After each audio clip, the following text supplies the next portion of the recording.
Dears, good morning. നമുക്കിന്ന് എളുപ്പത്തിലൊരു snack തയ്യാറാക്കാം. വളരെ പെട്ടെന്ന് ചുരുങ്ങിയ ചെലവിൽ തയ്യാറാക്കാൻ പറ്റിയ ഒരു സ്നാക്കാണ് കേട്ടോ. ഏത്തപ്പഴം റവയൊക്കെ ഉണ്ടെന്നുണ്ടെങ്കിൽ മിനിറ്റുകൾക്കുള്ളിൽ തയ്യാറാക്കാൻ പറ്റിയ വളരെ ടേസ്റ്റി ആയിട്ടുള്ള ഒരു സ്നാക്കാണ്. അപ്പോൾ നമുക്ക് എങ്ങനെയാണ് നമ്മുടെ സ്നാക്ക് തയ്യാറാക്കുന്നത് നോക്കാം. നമുക്ക് നമ്മുടെ ഇൻഗ്രീഡിയൻസ് നോക്കാം. ഇൻഗ്രീഡിയൻസ് കണ്ട് പേടിക്കേണ്ട, അധികം കാര്യങ്ങളൊന്നും വേണ്ട, നമ്മുടെ വീട്ടിലുള്ള കാര്യങ്ങളൊക്കെ തന്നെയാണ്. 2 ഏത്തപ്പഴം ഈ ഒരു വലിപ്പത്തിൽ നീളത്തിൽ കട്ട് ചെയ്തെടുത്തിട്ടുണ്ട്. 4 നീളത്തിൽ കട്ട് ചെയ്തിട്ട് കുറുകെ കട്ട് ചെയ്തെടുക്കുക. പിന്നെ കുറച്ച് കാഷ്നട്ട്, കുറച്ച് റൈസിൻസ്. ഇത് നിങ്ങൾക്ക് ഇഷ്ടമുള്ള നട്ട്സ് യൂസ് ചെയ്യാം, ഇഷ്ടമുള്ള ഡ്രൈ ഫ്രൂട്ട്സ് യൂസ് ചെയ്യാം. റൈസിൻസ് ഇല്ലെങ്കിൽ നമ്മുടെ ഡേറ്റ്സ് യൂസ് ചെയ്യാം, കാഷ്നട്ട്സ് ഇല്ലെങ്കിൽ ആൽമണ്ട്സ് യൂസ് ചെയ്യാം. അങ്ങനെ പകരം മാറ്റി ഏത് വേണമെങ്കിലും യൂസ് ചെയ്യാം. പിന്നെ തേങ്ങ ചിരവിയത്, റവ, അതുപോലെ തന്നെ നെയ്യ്. പഞ്ചസാര ഞാൻ എടുത്തു വെച്ചിട്ടില്ല, പഞ്ചസാരയും കൂടി വേണം. പഞ്ചസാരയ്ക്ക് പകരം ശർക്കര ചേർക്കാം. പക്ഷെ എളുപ്പം നമുക്ക് പഞ്ചസാര ചേർത്തുണ്ടാക്കുന്നതായിരിക്കും. നമ്മൾ ഏറ്റവും ഈസി ആയിട്ട് ജോലി തീർക്കുന്ന ആൾക്കാരല്ലേ, അപ്പോൾ പഞ്ചസാര ചേർക്കായിരിക്കും എളുപ്പം. അപ്പോൾ ഇതിൽ 2 സ്റ്റേജായിട്ട് പഞ്ചസാര ചേർക്കാട്ടോ. അതൊക്കെ എപ്പോഴാണെന്ന് ഞാൻ പറയാം. ഞാൻ ഒരു സ്റ്റേജായിട്ട് ചേർക്കുന്നുള്ളൂ. ആദ്യം നമുക്ക് ഒരു പാൻ ചൂടാക്കിയെടുക്കാം. അപ്പോൾ നമ്മളൊരു പാൻ വെച്ചിട്ട് പാൻ നന്നായിട്ട് ചൂടായി വന്നിട്ടുണ്ട്. ഇതിലേക്ക് നമുക്ക് ആദ്യം നെയ്യ് ചേർത്ത് കൊടുക്കുക. കുറച്ച് നെയ്യിലാണ് കേട്ടോ ഞാൻ ആദ്യം കാര്യങ്ങളൊക്കെ ചെയ്യുന്നത്. നെയ്യ് ചേർത്തിട്ട് നെയ്യിലേക്ക് നമ്മുടെ റൈസിൻസ്,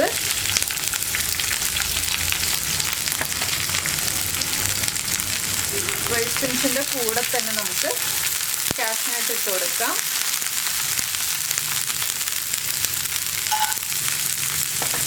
കാഷ്നട്ട് ഞാനൊന്ന് 4 കട്ട് ചെയ്തിട്ടുണ്ട് കേട്ടോ. വലിയ പീസുകളായിട്ട് കിടക്കാതിരിക്കാൻ വേണ്ടിയിട്ടാണ് 4 കട്ട് ചെയ്തിട്ടുള്ളത്. റൈസിൻസ് ചെറുതല്ലേ, അതുപോലെ തന്നെ കുറച്ച് ചെറുതായിരിക്കട്ടെ എന്ന് വിചാരിച്ചിട്ടാണ് 4 കട്ട് ചെയ്തത്. നിങ്ങൾക്ക് ഏത് വലുപ്പത്തിൽ വേണമെങ്കിലും കാഷ്നട്ടും റൈസിൻസും കട്ട് ചെയ്തെടുക്കാം. റൈസിൻസ് അല്ല, കാഷ്നട്ട് കട്ട് ചെയ്തെടുക്കാം. റൈസിൻസ് മുഴുവനെ തന്നെ ഇട്ട് കൊടുക്കാം. പിന്നെ ഈ ഒരു കളർ റൈസിൻസ് ആണെങ്കിലും കുറച്ചുകൂടി കാണാൻ ഭംഗിയുണ്ടാവും മറ്റേ ബ്രൗൺ റൈസിൻസിനേക്കാളും. ഇതൊന്ന് കുക്കായി വരട്ടെ. ഓവറായിട്ട് കാഷ്നട്ടിൻ്റെ കളർ മാറിപ്പോരുത്, അതാണ് നമ്മൾ പ്രത്യേകം ശ്രദ്ധിക്കുന്ന ഒരു കാര്യം. നമ്മുടെ കാഷ്നട്ട് കുക്കായി തുടങ്ങുമ്പോൾ റൈസിൻസ് വീർത്ത് വരുന്നതാണ് നമ്മുടെ കണക്ക്. ഇപ്പോൾ റൈസിൻസൊക്കെ വീർത്ത് വന്നു കഴിഞ്ഞു. നമുക്ക് ഫ്ലെയിം ഓഫ് ചെയ്ത് ഇതൊരു ബൗളിലേക്ക് മാറ്റാം. ഇപ്പോൾ നമ്മൾ കാഷ്നട്ടും റൈസിൻസും മാറ്റി വെച്ചു. അതേ പാനിലേക്ക് തന്നെ ഞാൻ വീണ്ടും കുറച്ച് നെയ്യ് ഒഴിക്കുകയാണ്. ഇതിലേക്ക് നമുക്ക് നമ്മൾ കട്ട് ചെയ്ത് വെച്ചിരിക്കുന്ന പഴം ചേർത്ത് കൊടുക്കുക. പഴം ചേർത്തിട്ട് ഒരുപാട് ഉടഞ്ഞു പോകാത്ത രീതിയിൽ വഴറ്റിയെടുക്കുക. നിങ്ങൾ കുട്ടികൾക്ക് കൊടുക്കാനാണ് ഈ ഒരു സ്നാക്ക് ഉണ്ടാക്കുന്നതെന്നുണ്ടെങ്കിൽ ഇതിലേക്ക് ഒരു 1.5 ടീസ്പൂൺ പഞ്ചസാര ചേർത്ത് കൊടുക്കുക കേട്ടോ. പഞ്ചസാര ചേർത്ത് പഴം വഴറ്റിയെടുക്കാം. വലിയവർക്കാണ് നമ്മൾ വീട്ടിൽ വൈകുന്നേരം കഴിക്കാൻ തയ്യാറാക്കുന്നതെന്നുണ്ടെങ്കിൽ പഴത്തിലേക്ക് പഞ്ചസാര ചേർക്കേണ്ട ആവശ്യമില്ല. എന്താണെന്ന് വെച്ചാൽ ബാക്കിയുള്ള കാര്യങ്ങളിൽ പഞ്ചസാരയൊക്കെ ചേർത്ത് വരുമ്പോൾ മധുരം ഉണ്ടാവും. അതുകൊണ്ടാണ് ഞാൻ 2 സ്റ്റേജായിട്ട് പഞ്ചസാര ചേർക്കാമെന്ന് പറഞ്ഞത്. പക്ഷേ കുട്ടികൾക്കാണെങ്കിൽ മാത്രം 2 സ്റ്റേജായിട്ട് പഞ്ചസാര ചേർക്കുക. വലിയവർക്കാവുമ്പോൾ പഞ്ചസാര ചേർക്കേണ്ട ആവശ്യമില്ല. പിന്നെ മധുരം അധികം ഇഷ്ടമാണെങ്കിൽ ചേർത്തോളൂ കേട്ടോ, കുഴപ്പമില്ല. ഞാനിപ്പോൾ ചേർക്കുന്നില്ല. ഇനി ഒരുപാട് ഉടഞ്ഞു പോകാതെ പഴം ഒന്ന് കുക്കായി വരട്ടെ. ഓവറായിട്ട് കുക്കായി വരേണ്ട ആവശ്യമില്ല, ചെറുതായിട്ടൊന്ന് കുക്കായി വന്നാൽ മതി. ഒന്ന് സ്പ്രെഡ് ചെയ്തിട്ട് കൊടുക്കുക, ഇടയ്ക്കൊന്ന് തിരിച്ചിട്ട് കൊടുക്കുക. അങ്ങനെ നമ്മളൊരു 1 മിനിറ്റോളം ഒന്ന് കുക്ക് ചെയ്തെടുക്കുക, അത്രയേ ഉള്ളൂ. അപ്പോൾ നമ്മുടെ പഴം കുക്കായിട്ടുണ്ട്. ചെറുതായിട്ടൊരു ബ്രൗൺ സ്പോട്ട്സ് ഒക്കെ വന്നു തുടങ്ങി. ഇനി നമുക്ക് ഈ പഴവും ഒരു ബൗളിലേക്ക് മാറ്റി വയ്ക്കാം. ഇനി നമുക്ക് വീണ്ടും അല്പം നെയ്യ് കൂടുതൽ ഒഴിക്കാം. ഈ സമയത്ത് കുറച്ച് നെയ്യ് കൂടുതൽ വേണം കേട്ടോ. കൂടുതൽ വേണം എന്ന് പറഞ്ഞിട്ട് കൂടുതൽ വീഴുന്നില്ല. ഞാൻ സ്പൂൺ എടുക്കണ്ടല്ലോ എന്ന് വിചാരിച്ചിട്ടാണ് ഞാൻ നെയ്യ് ഇങ്ങനെ ഒഴിച്ചുകൊണ്ടിരിക്കുന്നത്. ചൂടടിച്ച് വന്നപ്പോൾ നെയ്യ് കൂടുതലായിട്ട് വീഴുന്നുണ്ട്. ഇത് മതി. ഇനി ഈ നെയ്യിലേക്ക് നമുക്ക് നമ്മളെടുത്ത് വെച്ചിരിക്കുന്ന 1/4 കപ്പ് തേങ്ങ ചിരവിയത്, ഈ തേങ്ങ ചിരവിയത് ചേർത്ത് നന്നായിട്ടൊന്ന് ഇളക്കി കൊടുക്കുക. തേങ്ങ ചിരവിയതിൻ്റെ കൂടെ തന്നെ നമ്മളെടുത്ത് വെച്ചിരിക്കുന്ന റവയും കൂടി ചേർക്കുക. ഈ തേങ്ങയും റവയും നന്നായിട്ടൊന്ന് കുക്കാവണം. നിങ്ങൾക്ക് റോസ്റ്റഡ് റവ എടുക്കാം, അല്ലെങ്കിൽ റോസ്റ്റ് ചെയ്യാത്ത റവ എടുക്കാം കേട്ടോ. ഞാനിപ്പോൾ റോസ്റ്റഡ് റവയാണ് എടുത്തത്. രണ്ടായാലും കുഴപ്പമില്ല, ഏത് റവ എടുത്താലും നമ്മൾ റോസ്റ്റ് ചെയ്ത് വരുമ്പോൾ കളറൊന്ന് മാറി ചെറുതായിട്ടൊന്ന് ബ്രൗൺ ആയി വരണം, അത്രയേ ഉള്ളൂ. അപ്പോൾ ഇതിലേക്ക് നമ്മൾ പഞ്ചസാര ചേർക്കുന്നുണ്ട്. അതുകൊണ്ടാണ് ഞാൻ പഴത്തിൽ പഞ്ചസാര ചേർക്കാതിരുന്നത്. കുട്ടികളെ ഉദ്ദേശിച്ച് ചെയ്യുമ്പോൾ പഴത്തിൽ പഞ്ചസാര ചേർത്തിട്ട് തന്നെ ചെയ്യാം കേട്ടോ. പിന്നെ ഇതിലേക്ക് നമുക്ക്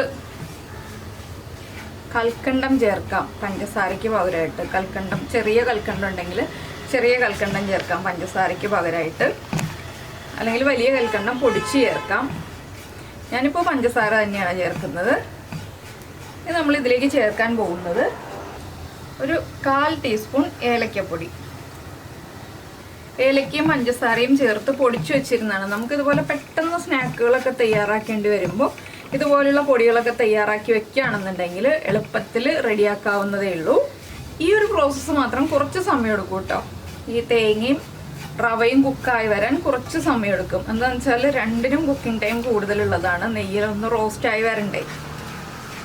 ബാക്കിയുള്ള കാര്യങ്ങളൊക്കെ വേഗം നടന്നില്ലേ.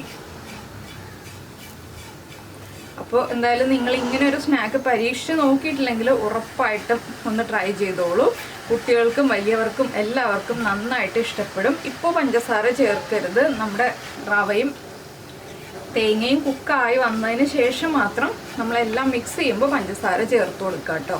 ഇപ്പോൾ നമ്മുടെ റവയുടെയും തേങ്ങയുടെയും കളറൊക്കെ ഒന്ന് ചേഞ്ചായി തുടങ്ങുന്നുണ്ട്. ഒന്നുകൂടി ഒന്ന് കളർ ചേഞ്ചായി വന്നു കഴിയുമ്പോൾ നമുക്കിതിലേക്ക് പഞ്ചസാര ചേർത്ത് കൊടുക്കാം. മധുരം നിങ്ങളുടെ ഇഷ്ടമാണ്. ഞാനിപ്പോൾ 1.5 ടേബിൾ സ്പൂണാണ് പഞ്ചസാര ചേർത്ത് കൊടുക്കുന്നത്.